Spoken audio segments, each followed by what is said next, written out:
ಗಿಲ್ಲಿ ನಟನ ಹಾಕೊಂಡು ಕತೆಗಳೆಲ್ಲ ರೆಡಿ ಆಗ್ತಾ ಇದಾವಂತೆ ಸೋಮವಾರದಿಂದ. ನಿಜನಾ? ಗೊತ್ತಿಲ್ಲ ಮೇಡಮ್. ಅದೇ ಜಾಸ್ತಿ ಜನ ಫೋನ್ ಮಾಡ್ತಾರೆ, ಹಿಂಗೆ ಅಂತ ಹೇಳ್ತಾರೆ, ಸಿನಿಮಾ ಮಾಡೋಣ ಅಂತ ಎಲ್ಲ ಹೇಳ್ತಾರೆ. ಅದೇ ಮೇಡಮ್, ಈಗ ನೆಕ್ಸ್ಟ್ ಏನು ಮಾಡಬೇಕು ಒಂದಷ್ಟು ಬಾಗಿಲು ಓಪನ್ ಆಗ್ಬಿಟ್ಟವೆ, ಒಂದಷ್ಟು ದಾರಿಗಳು ಕಾಣಿಸ್ತವೆ.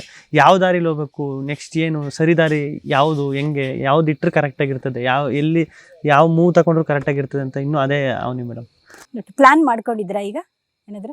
ಮೇಡಮ್ ಸಚ್ಚೋಗ್ಲಿ, ಈಗ ಪ್ಲಾನ್ ಹೆಂಗಾಗ್ಬಿಟ್ಟೈತೆ ಅಂದ್ರೆ, ಈಗ ಒಳಗಡೆ ಇದ್ದಾಗ ಏನಾದ್ರು ಹಿಂಗೆ ಗೊತ್ತಾಗಿದ್ರೆ, ಇಷ್ಟು ಜನ ಹಿಂಗೆ ಪ್ರೀತಿ ಕೊಡ್ತಾವ್ರೆ ಅಂತ ಗೊತ್ತಾಗ್ಬಿಟ್ಟಿದ್ರೆ ಏನೋ ಪ್ಲಾನ್ ಮಾಡ್ತಿದ್ದೇನೋ. ಒಂದು ಸಣ್ಣ ಇಂಟು ಇಲ್ಲ ನೋಡ್ರಿ, ಇಷ್ಟು ದೊಡ್ಡ ಮಟ್ಟದಲ್ಲಿ ಸ್ವೀಕಾರ ಮಾಡ್ತಾರೆ ಅಂತ ಒಂದು ಸಣ್ಣ ಇಂಟು ಇಲ್ಲ. ಹೊರಗಡೆ ಬಂದು ಸಡನ್ನಾಗಿ ಬಂದ ತಕ್ಷಣ ಅದೆಲ್ಲ ಓಪನ್ ಆದಾಗ ಅದು ಪ್ಲ್ಯಾನ್ ಮಾಡೋಕ್ಕೆ ಹೆಂಗೆ ಅಂದ್ರೆ ಆ ಕನ್ಫ್ಯೂಷನಲ್ಲೇ ಹೋಯ್ತಾ ಇರ್ತದೆ ಮೇಡಮ್, ಹೆಂಗೆ ಅಂತ ಗೊತ್ತಿರಲ್ಲ. ಎಷ್ಟು ದುಡ್ಡು ಬಂತು ಗಿಲ್ಲಿಗೆ? ಬಂತು ಮೇಡಮ್, ಅದು 50 ಲಕ್ಷ, ಸುದೀಪ್ ಅಣ್ಣ 10 ಲಕ್ಷ, ಕಾರು ಸುದೀಪ್ ಸರ್ ಕೊಟ್ರು. ಕೊಟ್ಟರು.